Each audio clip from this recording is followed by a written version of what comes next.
Tanungin kita, Nanay Ansing, ngayon, kung ano po ang plano nyo po at nakita nyo na po yung sitwasyon ni Kuya Oliver, ano po yung masasabi nyo po sa sitwasyon niya ngayon? Ito na lang po siya sa amin, sir. Kami na pong mag-aalaga sa kanya. Kayo na po mag-aalaga. Okay. Kaya nyo na po siyang alagaan. Siyempre, kapatid po namin siya. Pagtutulungan po namin. So, saan siya matutuloy dito po sa inyong bahay? Opo. Okay. So, yun mga kababayan, yun po yung desisyon ni Nanay Ansing. So, paano to mga kababayan, mga kabarangay?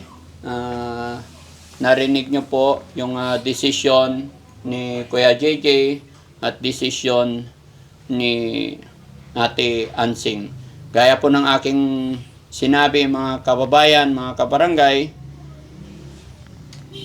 ayaw ko po na masayang yung nasimulan ni Daddy Frankie, dahil nakakaawa talaga yung sinapit ni Kuya Oliver. Pero ang motibo ni Daddy Frankie ay maging maayos at makatulong lang. Pero kung yun ang desisyon ni Nanay Ansing, wala pong magagawa si Daddy Frankie. Pero hindi ibig sabihin ay pababayaan natin. Gaya na aking sinabi, mga kababayan, marami pa tayong mas matutulungan pa kung tayo ay nagkakaisa. Mga kababayan, i-comment nyo dyan kung ano yung pinaka-the best na gagawin at kung ano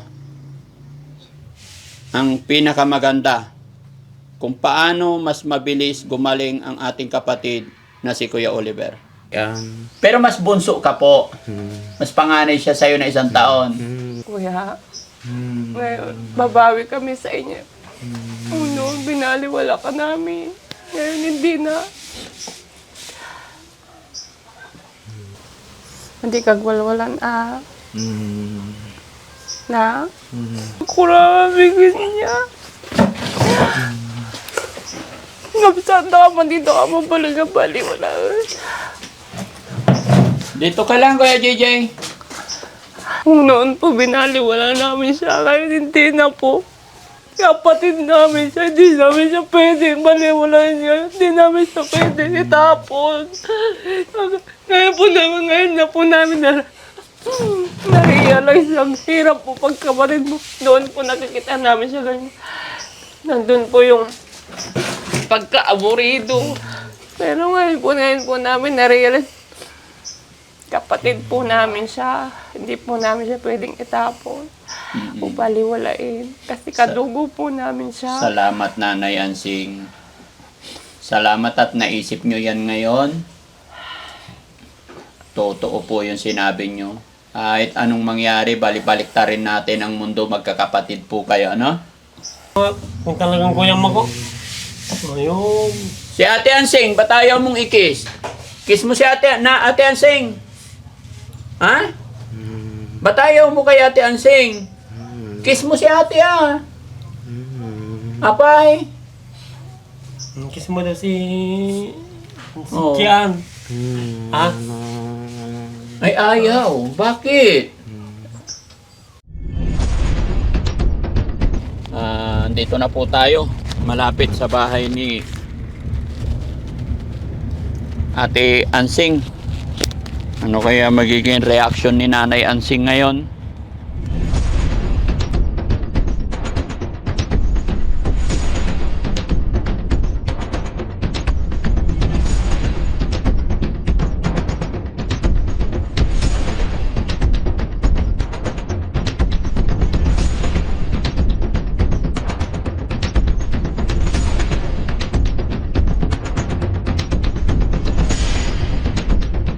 Yan mga kababayan, mga kabarangay, atras namin tong sasakyan hanggang doon po sa bahay ni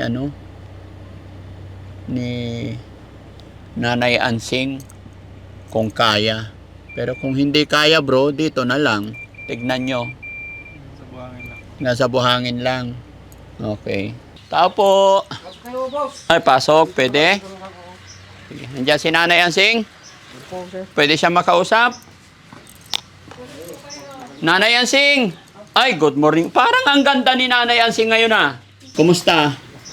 Medyo okay na po. Nagpa-doktor po ako kahapon. Nagpa-doktor ka na kahapon. Anong sabi ng doktor? Na-asthma po kasi ako kaya pinausukan ako. Inaasma ka? Sinumpong ko yung asthma. Pwede po lumapit. Ha? Hindi ba nagawigat ng malayo? Nang tumundakan.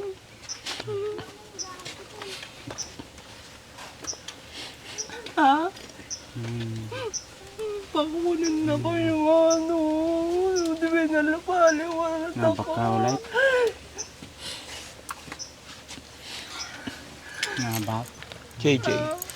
Naabak. Dekan, nagawigat to yan. Tuloy tayo sa bahay ni Nanay Ansing. Ha? Tuloy, lakad ka. Ha? Nalita sa kamon? Lakad, lakad. Sakit ng gamay mo. Ay, tama.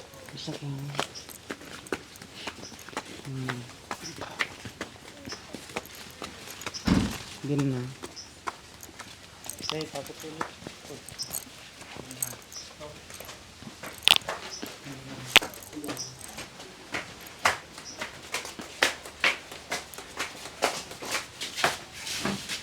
Okay. Tabihan mo siya, Nanay Ansing.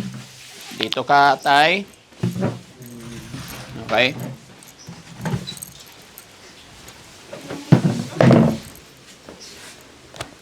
Yung mga ko ba?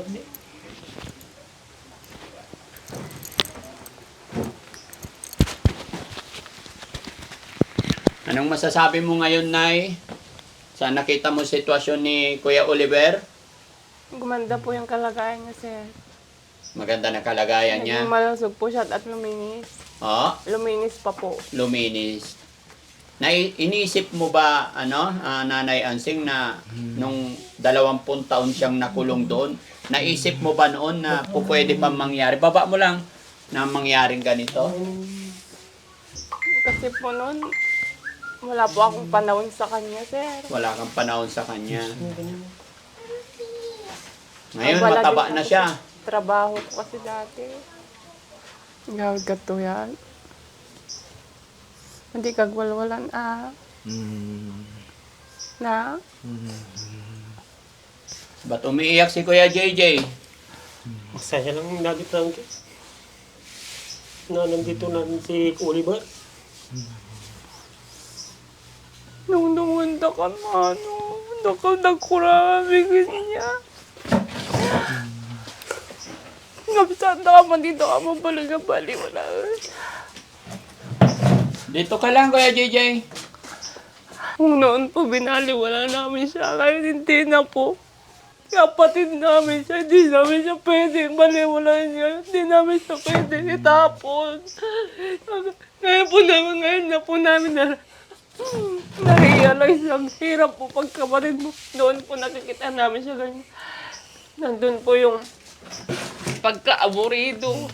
Pero ngayon po namin na-realize kapatid po namin siya. Hindi po namin siya pwedeng itapon. O baliwalain. Kasi kadugo po namin siya. Salamat, Nanay Ansing. Salamat at naisip nyo yan ngayon. Totoo po yung sinabi nyo. Kahit anong mangyari, balik-balik ta rin natin ang mundo, magkakapatid po kayo, ano? Minsan po kasi hindi po may iwasan yung Hindi na siya kagaya noon, pagkakaintindihan. hindi na siya kagaya noon na wala siyang alam. Bago kami makarating dito, kumain po kami. Nakita rin namin talaga yung diferensya. Nung sinabi kong uuwi na kami, sabi niya mamaya na kasi kumakain pa yung iba. Sabi po niya. Sabi niya. So, yun. Ano ba? Nagwapom na eh.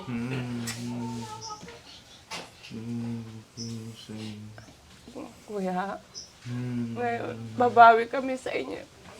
Noon, binaliwala ka namin. Ngayon, hindi na.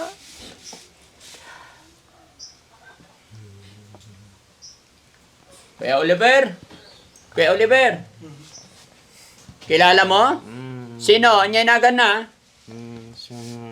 Si? Si Si? Chian.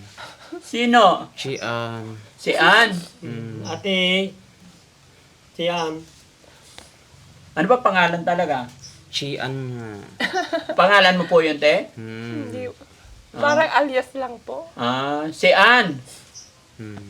Ansing. Magkaanak kami. Kamag-anak mo yan. Kapatid mo po yan. Si Ate Ansing. Chian. Pero mas bunso ka po. Mas panganay siya sa'yo na 1 taon. Magkamag-anak kami. Magkamag-anak kayo. Kilala niya si Kuya JJ. Kilala mo ko? Ha? Oo. Sino ako? JJ. Ayun na. Kuya JJ. Ay. Love na si Kuya. Yakapin mo si Kuya. Saka mo nga, kung talagang kuya mo ko. Ayun. Si Ate Ansing, ba't ayaw mong i-kiss? Kiss mo si Ate Ansing. Ha? Ba't ayaw mo kay Ate Ansing? Kiss mo si Ate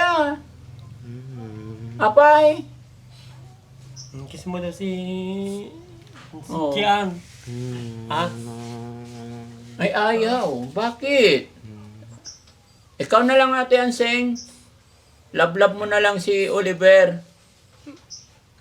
Kuya, patawarin mo kami kung binaliwala ka namin na. Pero mahal ka namin, kapatid ka namin eh. Hindi ka namin pwedeng itapon. O kaya itakwil.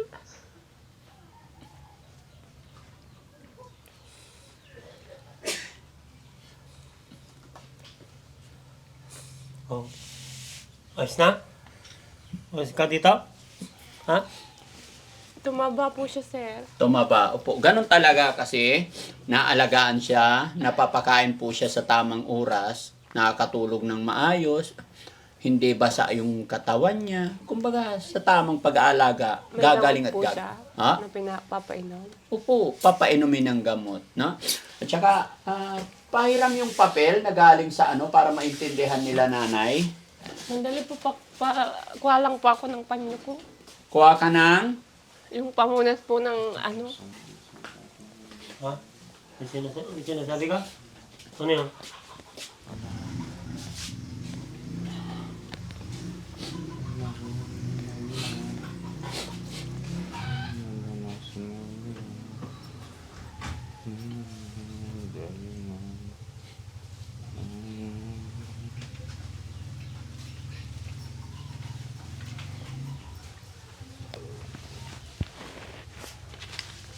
Nanay Ansing.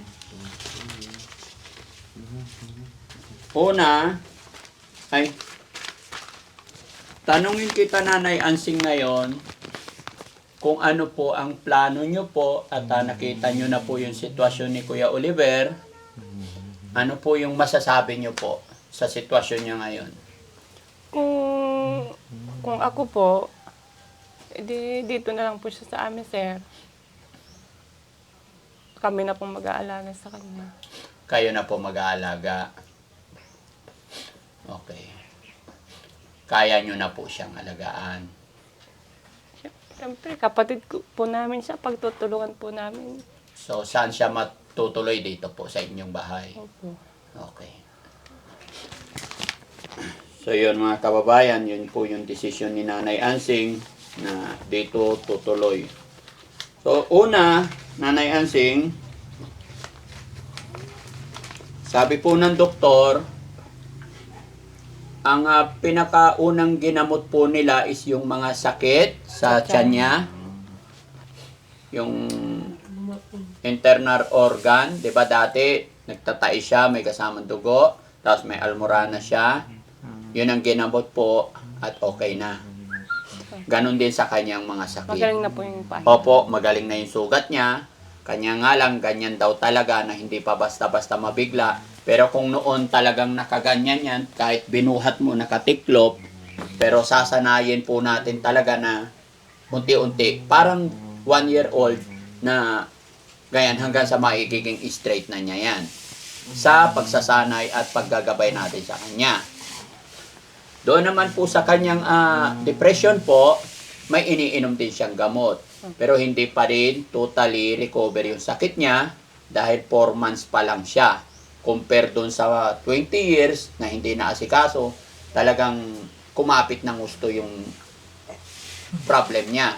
Kaya hindi agad-agad. Tapos, meron naman siyang gamot for 1 month. Pero, kailangan Ate Ansing, Nanay Ansing, meron siyang request galing sa bahay pagamutan, nakuhaan po siya ng ID. ID. Opo, sa barangay. Para kasama siya as a beneficiary PWD. Oo, naisali po siya nun. Oo, kailangan Nandun po may yung- ID siya. May ID po siya doon. Nasaan po? Baka expired na po. Hindi po, nung elementary po siya. ID nung elementary. Hindi mo kailangan ka na Ay, yun. oo. Ibang ID po yung Bago kukunin pa. natin Bago ngayon, pa. ay yung ID na yon para makadiscount tayo sa pagbili ng mga gamot. Kasi maraming gamot ang kakailanganin niya. Panghuli po, this coming January 9, kailangan ibabalik nyo po siya doon sa pagamutan. Check Ang up. mangyayari yan, depende pa rin sa sasabihin nila, kasi yung pagbalik ng January 9, yun po yung puspusan pagpapainom gamot sa kanyang isip. Na kuha mo, nanay. Naintindihan niyo po. Naintindihan mo po, tay. Oo, Daddy Frankie. So, ngayon, nakita nyo na po, ibibigay ko po ito, nay, para sabi mo kasi, dito na po siya. Ikaw na po ang mag-aalaga. Daddy Frankie, pwede yung humingi ng tulong pampagawa po ng kwarto niya. Po? Pampagawa po ng kwarto niya. Opo. Pag-usapan natin yan. Kumbaga, pag-usapan muna natin yung kay Kuya Oliver. No? Kasi talagang ang focus ko talaga, Nanay Ansing, gaya ng sinabi ko, gusto ko talaga focus mo. Although, eto na tayo. Kumbaga nasa 60 na tayo. 40 na lang siguro ang kailangan para tuluyang gumaling. Paramdam po namin yung pagmamahal namin na hindi po namin nagawa dati. Apo? Paparamdam po namin yung pagmamahal ng kapamilya o kaya kapatid na hindi po namin naiparamdam dati. Opo. Nagpiklat na po yung sugat, wala na, magaling na. Kumusta pakiramdam mo, Kuya Oliver? Mabuti. Kilala mo si Nanay Ansing? Sino yan? Chian. Chian? Chian talaga ito. JJ. Kuya JJ. Kapaati mo yan eh. Kapatid mo rin yan eh. Oo. O yan, kapatid. Tinan mo, oh. Umiiyak siya.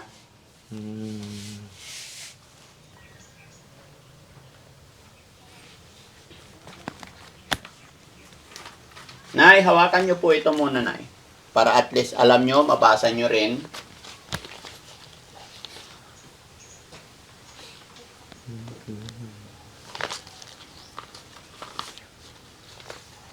Opo.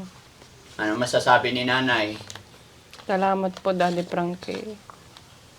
At nadala niyo sa pagamutan yung kapatid namin. Ayun po, mabuti-buti na po yung kalagayan niya. Kaysa po dati. Oh, Kaysa po dati na nakakulong siya dyan. opo.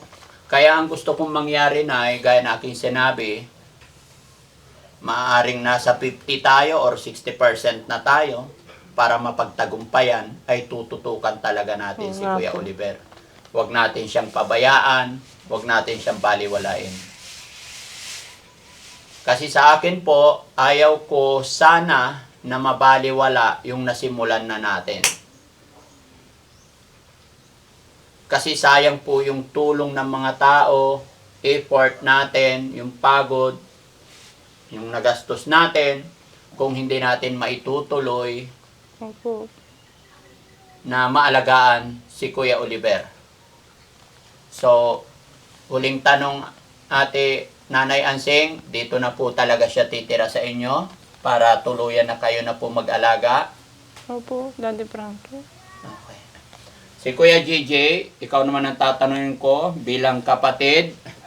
Ikaw ang kasama namin. Nakakausap kita mula umpisa, mula dalhin natin hanggang ngayon. Sa tingin mo, tama ba yung desisyon ni Nanay Ansing na dito na si Kuya Oliver para ipagpatuloy ang gamot? Sa akin, Daddy Frankie, mas maganda na sa inyo pa lang para mas madaling gumaling. Baka dito mapapabayaan. Hindi Ngayon namin po, kung ano sa matutukan. tingin nyo. Mas maganda kung kukunin nyo pa para mas madaling gumaling. Para sa akin. Para sa'yo. O, Daddy Frankie, Bakit mo nasabi yon? matutukan nyo sa paggamot niya, Daddy Frankie. Para madaling gumaling.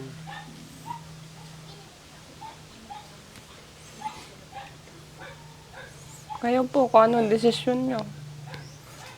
Pero si Nanay Ansing, ang desisyon ni Nanay Ansing, kasi gusto raw niyang bumawi, naintindihan ko rin yung desisyon ni Nanay Ansing. Siguro na-miss niya yung kanyang kapatid at sabi niya gusto niyang bumawi. Kaya gusto niyang dito, yung balak, plano ni Nanay Ansing na makasama at maalagaan ang kanyang kapatid na si Kuya Oliver. No? So, paano to mga kababayan, mga kabarangay? Narinig nyo po yung desisyon ni Kuya JJ at desisyon ni Ate Ansing. Gaya po ng aking sinabi mga kababayan, mga kabarangay, ayaw ko po na masayang yung nasimulan ni Daddy Frankie. Dahil nakakaawa talaga yung sinapit ni Kuya Oliver. Pero ang motibo ni Daddy Frankie ay maging maayos at makatulong lang. Pero kung yun ang desisyon ni Nanay Ansing, wala pong magagawa si Daddy Frankie. Pero hindi ibig sabihin ay